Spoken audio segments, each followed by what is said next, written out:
कहानी वी माता short story. उसने बालकनी से झांक कर नीचे देखा तो अभी भी उसकी नई माँ आकाश में नजरें गड़ाए उदास सी बैठी थी। उन्हें देख पहली बार उसका मन आत्मग्लानि से भर उठा। क्या कमी है उसकी नई माँ में, क्या गलती है उनकी जो वह इस कदर उनका विरोध कर सबको तनाव में डाले हुए हैं।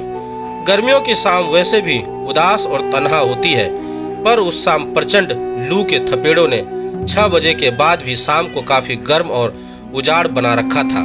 निरुद्देश्य बालकनी में खड़ा राहुल दूर थके हारे डूबते सूरज निहार रहा था। वातावरण की यह दम घोटू बोझिलता उनके विकल मन को और भी बेचैन बना रही थी। उसने कभी सपने में भी नहीं सोचा था कि उसे अपने ही घर में इस तरह के अकेलेपन का सामना करना पड़ेगा। अंदर बाहर फैला सन्नाटा अब तीर की तरह उसकी स्मृति में चुभ रहा था। वह अपने मम्मी पापा की इकलौती संतान थी। मम्मी पापा दोनों उसे बेहद प्यार करते। वह मम्मी से ज्यादा पापा का लाडला था। पापा उसकी हर बात का ख्याल रखते, घर पर रहते तो उसके आसपास ही मंडराते रहते। उसे मम्मी से छीनकर नहलाते धुलाते और उंगलियां थाम पार्क में घुमाने ले जाते। रात में भी अक्सर जब उसे सुलाने के लिए मम्मी मांगती, उसके पापा हंसकर कहते, छूना मत मेरे बेटे को, मैं ही सुलाऊंगा। ऐसी ही बातें मम्मी को चुभ जाती और वे पैर पटकती अपना तकिया उठाए दूसरे कमरे में सोने चली जाती। जब कभी वह बीमार हो जाता, पापा की ऐसी रट लगाता कि सैकड़ों काम छोड़ के उसके पापा को छुट्टियां लेकर उसके पास रहना पड़ता। बड़ा होने पर भी उसके हर काम में पापा करने से मम्मी अक्सर खिंच जाती। कभी तो कोई काम अपनी मर्जी से किया करो, हर समय जब देखो पापा ही पुकारते रहते हो। लेकिन वह कहाँ मानने वाला था। पापा तो उसके आदर्श गुरु और मित्र सभी थे। लोग कहते हैं लड़कियां अपने पापा के सबसे करीब होती हैं, पर वह तो लड़का होते हुए भी मम्मी से ज्यादा पापा के करीब था। वही पापा आज उसके लिए इतने बेगाने हो गए थे कि पूरा एक हफ्ता गुजर जाने के बाद भी 2-4 औपचारिकता बातों के सिवाय उन दोनों के बीच अन्य कोई बातें नहीं हुई थी। पापा कुछ पूछते भी तो वह चुप लगा जाता। उसकी चुप्पी के आगे उसके पापा भी विवश थे। यह सब घटित हो रहा था उसी मम्मी के इस दुनिया से चले जाने के बाद।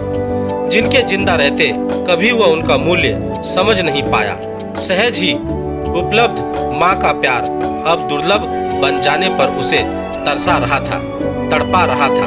अचानक उसकी नजरें नीचे लॉन में बैठी उन स्नेहा भारती पर गई जो अब उसकी माँ कही जाती हैं, और उसके कारण पिता पुत्र में युद्ध की सी स्थिति आ खड़ी हुई है। दोनों के रिश्ते विखंडन के कगार पर पहुंच गए थे। पापा योगेंद्र शर्मा चाहते थे कि राहुल स्नेहा भारती को अपनी मां का दर्जा दे, लेकिन उसने भी ठान लिया था कि वे चाहे कितनी भी कोशिशें कर ले, वह स्नेहा भारती को मां की जगह कभी नहीं देगा। उसके पापा या किसी और के कहने मात्र से रिश्ते बन जाएंगे। रिश्तों को बनाने और निभाने के लिए आपसी विश्वास और भावनात्मक लगाव का होना बहुत जरूरी है, और उसे नहीं लगता कि इस जन्म में वह अपनी इस विमाता के साथ कोई ऐसा संबंध बना पाएगा। अचानक उसके मन में अपनी मम्मी स्वर्णलता देवी की स्मृति मुखर होने लगी, और ना चाहते हुए भी उसका मन अतीत के गलियारों में फिर से भटकने लगा। वह 8वीं में पढ़ता था जब डॉक्टरों ने महीना भर के जांच पड़ताल के बाद उसकी मम्मी को फेफड़े का कैंसर बताया था, जो अंतिम अवस्था में था। डॉक्टरों के अनुसार ज्यादा से ज्यादा वे 3 महीने ही जीवित रह सकती थी। अचानक इस सूचना से पिता पुत्र दोनों स्तब्ध रह गए थे।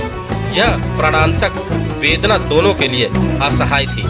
फिर भी अपने हृदय की व्यवस्था को पापा के साथ साथ वह भी अपनी मम्मी से छुपाने की भरकस कोशिशें करता रहा, लेकिन इस जानलेवा बीमारी की बात ज्यादा दिनों तक उनसे छुपी नहीं रह सकी। इस सूचना ने उसकी मम्मी को मानसिक रूप से पूरी तरह तोड़ दिया था। अभी वे अपने जीवन के सबसे महत्वपूर्ण अध्याय अपने बेटे को फलते फूलते देखने की चाहत को छोड़कर मृत्यु का वर्णन नहीं करना चाहती थी। लेकिन कोई क्या कर सकता था। कभी कभी नियति के फैसले के आगे हम सभी विवश हो जाते हैं। सभी की निगाहें एक चमत्कार की आशा पर टिकी थी। हालांकि ऐसी विपरीत परिस्थितियों में आदमी का आत्मबल उसमें जीने की अदम्य शक्ति भर देता है। लेकिन परिस्थितियों से घबराकर मम्मी का आत्मबल ही चूर चूर हो गया था।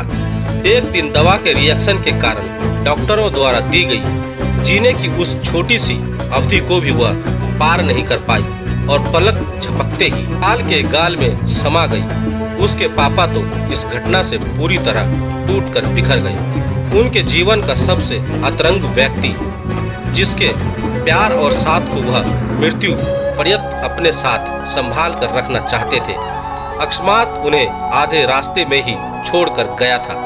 मम्मी के बाद उसकी देखभाल पर पापा पहले से ज्यादा ध्यान देने लगे। फिर भी उन दोनों के जीवन का सूनापन बढ़ता ही जा रहा था। पापा के चेहरे से तो हंसी जैसे लुप्त सी हो गई थी। हर समय चेहरे पर थकान और उदासी की गहरी लकीरें उन्हें असमय ही बूढ़ा बना रही थी। उस छोटी सी उम्र में भी वह पापा के दुखों को भरसक कर कम करने की कोशिशें करता।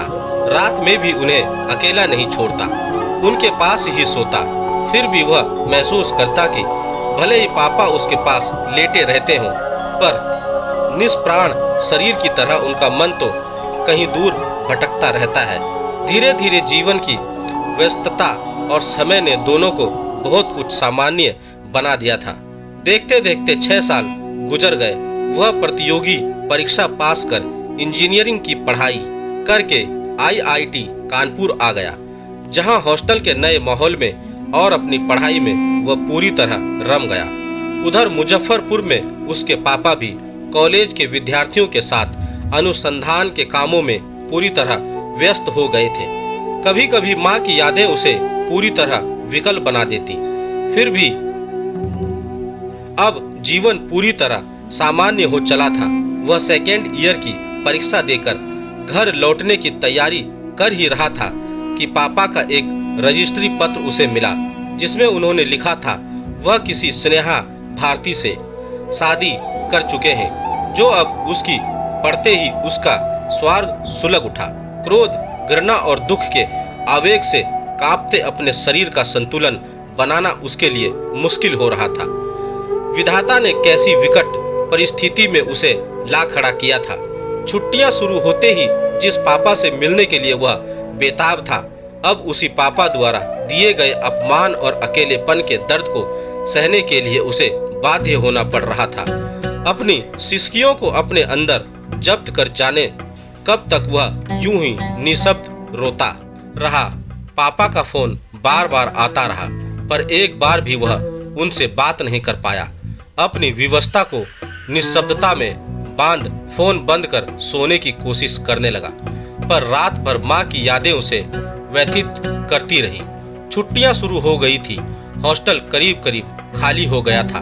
काफी सोच विचार के बाद संभावित अवमानना का घूंट पीने मन में घृणा, दुख, शोभ और प्रतिशोध को दबाए वह घर के लिए चल पड़ा था। घर पहुंचते ही दरवाजे पर उसका सामना एक 40-45 वर्षीय महिला से हो गई और वर्ण की उस महिला का पूर्ण व्यक्तित्व सादगी और शालीनता से भरा था। देखते ही वह समझ गया यही उसकी नई माँ स्नेहा भारती है। ना जाने क्यों उन्हें देखते ही उसका सारा गुस्सा और प्रतिशोध की भावना कहीं तिरोहित हो गई। दीनू काका से राहुल का परिचय पा, जो सहजता और आत्मीयता उसके व्यवहार में दिखा, उसमें सौतेलेपन की कोई झलक ना थी।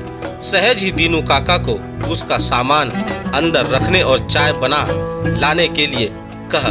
जैसे ही वे उसकी तरफ मुड़ी, राहुल यह सोचकर कि कहीं अपनी विमाता के सामने वह कमजोर ना पड़ जाए, अपनी गुस्से को अपनी चुप्पी से प्रकट करता अपना सामान उठाए अपने कमरे में आ गया। उसका चाय नाश्ता दीनू काका उसके कमरे में ही ले आए। जब तक वह नहा धोकर बाहर आया, उसके पापा भी आ गए। जैसे ही उन्हें उसके आने का पता चला, बिना एक पल गवाए हुए उसके कमरे में आ पहुंचे। उनके चेहरे पर वही परिचित मुस्कुराहट थी, जैसे कहीं कुछ बदला ही ना हो। पर राहुल के अंदर तो एक उथल पुथल सी मची थी। पापा का चरण स्पर्श करते पहली बार उसके हाथ कांपे थे और आंखें छलक आई थी।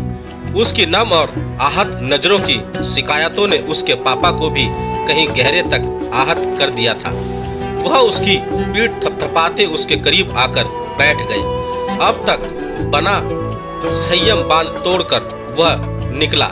अचानक ही वह पापा के कंधे पर सिर रखकर फूट फूट कर रो पड़ा। उसके पापा की आंखें भी भर आई थी। थोड़ी देर तक रो लेने के बाद जब राहुल का मन हल्का हो गया, पापा ने अपनी बातें शुरू की। तुम यह कैसा बच्चों सा बर्ताव कर रहे हो? तुम्हारी नई माँ के आ जाने से तुम्हारे लिए यहाँ कुछ भी नहीं बदला है, ना तुम्हारे पापा और ना ही तुम्हारा यह घर। मैंने तो इस उजड़े सूने घर को फिर से बसाने की कोशिश की है। इस शादी से तुम्हारी माँ की यादें मिटी नहीं है, वो तो मरने के बाद भी इस घर के कण-कण में जुड़ी है। पापा थोड़ी देर के लिए रुके। वह मौन साधे प्रतिक्रिया विहीन बैठा रहा। यह सही है कि एक आदमी के इस दुनिया से चले जाने पर उसकी जगह कोई दूसरा नहीं ले सकता। फिर भी कोई किसी के जीवन में कितना ही महत्वपूर्ण क्यों ना हो, उसके चले जाने से जिंदगी नहीं रुकती। मैं यह नहीं कहता कि अतीत की सुखद यादों को मिटा सिर्फ वर्तमान को ही जियो, पर हमेशा ही कोई आदमी अतीत से चिपका दुनिया की खुशियों से दूर मायूसी भरी जिंदगी नहीं जी सकता। अचानक वह बीच में बोल उठा था। पापा, पूरे 50 की उम्र में आप लोग क्या कहेंगे, जिसे तुम पापा की अय्यासी और निर्लज्ज मर्यादाहीन आचरण समझ शर्मसार हो रहे हो। दरअसल ऐसी कोई बात है ही नहीं। दुनिया के साथ चलने और अपने सुख दुख बांटने के लिए हर आदमी को एक भावनात्मक साथ और सहारे की जरूरत होती है। तुमने कभी सोचा तुम्हारी माँ को खो देने और तुम्हारे अपनी ही दुनिया में रच बस जाने के कारण मैं कितना अकेला और निसहाय हो गया हूँ? ऐसे भी इस शादी के होने में दो बातें थी। एक तो जीवन का अकेलापन दूर करना और दूसरा जो सबसे बड़ा कारण था वह था मृत्यु शैया पर पड़े एक वृद्ध व्यक्ति को मुक्ति प्रदान करना। फिर थोड़ा रुक कर वे बोले, मैं तो आज तक सही समझता रहा कि तुम मुझे सबसे ज्यादा समझते हो, पर मेरे द्वारा उठाए गए इस कदम ने तुम्हें ही मुझसे दूर कर दिया। मैं सब कुछ बर्दाश्त कर सकता हूँ, पर तुमसे दूरी नहीं। बोलते बोलते उनका गला भर गया। सहसा ही पापा का वात्सल्य और प्यार उसके लहूलुहान छाती पर जैसे मरहम लगा गया। फिर भी दोनों पिता पुत्र के बीच मौन छाया रहा। अब तुम आराम करो, बाकी बातें बाद में करेंगे। इतना बोलने के साथ ही पापा उठकर वहां से चले गए थे। खाने के टेबल पर भी वह चुप ही रहा। किसी तरह 2 रोटी निगल सोने चला गया, लेकिन आंखों में नींद कहाँ थी। 2 बजे तक यूं ही करवटें बदलता रहा। दूसरे दिन देर से उठा। जब हाथ मुंह धोकर नीचे आया तो दीनू काका से पता चला कि उसके लिए खाना बना टेबल पर रख उसकी नई माँ और पापा दोनों कॉलेज चले गए हैं। वह नाश्ता करने बैठा तो सारे खाने उसके पसंद के बने थे। आलू के पराठे, दही और आलू मेथी की सब्जी। भोजन की सुगंध से ही उसके मुंह में पानी भर आया। उसने अभी नाश्ता शुरू ही किया था कि दीनू काका उसके बगल में आ खड़े हुए। एक बात कहूँ बेटा, इसे छोटा मुंह और बड़ी बात मत समझना। वह कुछ नहीं बोला। दीनू काका घर के पुराने नौकर थे, उनकी वह बहुत इज्जत करता था। ये जो तुम्हारी नई माँ है स्नेहा बिटिया, बड़े अच्छे स्वभाव की है। मैं उसे बचपन से ही जानता हूँ। ये रमाकांत बाबू की इकलौती बेटी थी जो भारत स्टील में काम करते थे। ये तो जन्म से ही अभागन है। 6 साल की थी जब माँ मर गई। शादी हुई तो महीना भर बाद ही एक मोटरसाइकिल दुर्घटना में पति की मौत हो गई। ससुराल वालों ने कुलक्षणी अभागन के मायके पहुंचा दिया। तब से अपनी पिता के पास ही रह रही थी। यहीं उसने अपनी अधूरी पढ़ाई पूरी की। शुरू से ही कुशाग्रह बुद्धि तो थी ही, पढ़ाई समाप्त करते करते तुम्हारे पिताजी के कॉलेज में ही उसे नौकरी मिल गई। पहले तो उसके दकियानूसी पिता ने उसकी दूसरी शादी के लिए नहीं सोचा, लेकिन जब लंबे समय तक बीमार रहने के बाद उन्हें अपना अंतिम समय स्पष्ट नजर आने लगा, तब सभी आने जाने वालों के सामने अपनी बेटी की दूसरी शादी करवा देने के लिए गिड़गिड़ाने लगा। जब तुम्हारे पिताजी इंसानियत के नाते उन्हें देखने गए तो उनका हाथ पकड़ अपनी बेटी से शादी कर लेने के लिए मिन्नतें करने लगे। वे एक मरते हुए आदमी की अंतिम इच्छा का अनादर नहीं कर सके और यह शादी उन्हें करनी पड़ी। मेरा तुमसे अनुरोध है कि स्नेहा बिटिया को माँ के रूप में अपना लो। बड़े दुख काटे हैं उसने अपने जीवन में, आगे तुम्हारी मर्जी, तुम खुद समझदार हो। दीनू काका की बातें समाप्त होते ही वह बिना कोई प्रतिक्रिया व्यक्त किए वहां से चुपचाप चला गया। एक दिन वह खुद ही रसोई में अपने लिए चाय बना रहा था।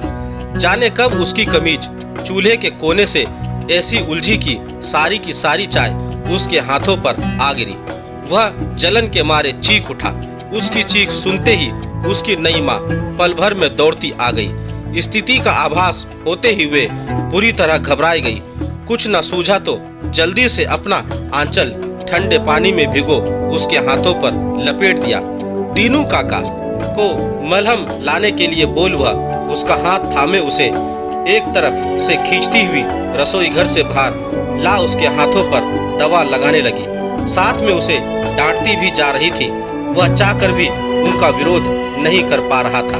ना जाने क्यों उनका स्पर्श और डांट उसे अपनी मम्मी की याद दिला गई। उस दिन के बाद से भले ही वह चुप रहता था, पर वह उनके प्यार, अपनेपन और निश्चल स्वभाव का कायल हो गया था। उसे आए हुए पूरा एक हफ्ता गुजर गया था। इस दौरान वह हमेशा देखता कि खाली समय में उसकी नई माँ खामोशी से उदास बैठी अनंत आकाश में निहारती रहती। पापा भी उससे सहमे रहते और बहुधा देर रात को लौटते। राहुल को लगा घर में जो एक बोझिल चुप्पी छाई है उसका जिम्मेदार कहीं ना कहीं वह खुद ही है। अपनी मम्मी को वह खुद भी बहुत प्यार करता था। उन्हें भूलना उसके लिए आसान नहीं था।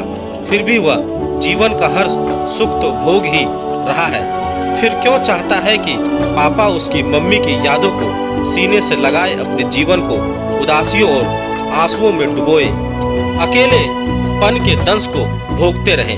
50 की उम्र कोई जीवन का अंतिम पड़ाव नहीं होता। पापा को भी अनावमुक्त हो खुशी खुशी जीने का हक है। उसने बालकनी से झांक कर नीचे देखा तो अभी भी उसकी नई माँ आकाश में नजरें गड़ाए उदास सी बैठी थी। उन्हें देख पहली बार उसका मन आत्मग्लानि से भर उठा। क्या कमी है उसकी नई माँ में, क्या गलती है उनकी जो वह इस कदर उनका विरोध कर सबको तनाव में डाले हुए हैं। उनके प्रति मन में पलती आक्रोश की श्रृंखलाएं जैसे ही किसी चट्टान से टकराकर बिखर गई। वह बिना समय गवाए नीचे आ उनके पास पड़ी खाली कुर्सी पर बैठ गया। फिर धीरे से बोला, सॉरी मम्मी, क्या अब तक की गई मेरी सारी नादानियों के लिए मुझे माफ कर मुझसे दोस्ती करेंगी? उसके व्यवहार से अचंभित, आनंद मिश्रित संगीत दृष्टि से नई माँ उसे निहारने लगी। उनका मलिन चेहरा खुशी से दीप्त हो उठा। राहुल के कपित हाथों को थामते ही कई दिनों से मन में उमड़ते उमड़ते आंसू आंखों से झरने लगे। उनके आंसू पोंछ थोड़ी ही देर में अपनी बातों से राहुल अपनी नई माँ से अच्छी दोस्ती कर दी। जब उसके पापा घर आए तो दोनों माँ बेटे को दोस्तों की तरह घुल मिलकर बातें करते देख पहले तो चौंके, फिर धीरे से वे भी शामिल हो गए। वर्षों बाद उस घर में घर के सदस्यों की हंसी और खिलखिलाहटें गूंज रही थी। दोस्तों, आपको मेरी यह कहानी कैसी लगी आप मुझे मेरे कमेंट्स बॉक्स में जाकर मुझे बता सकते हैं। और अगर आप मेरे चैनल पर नए हैं तो मेरे चैनल को सब्सक्राइब जरूर करें और बेल आइकन का बटन भी दबा दें। धन्यवाद दोस्तों।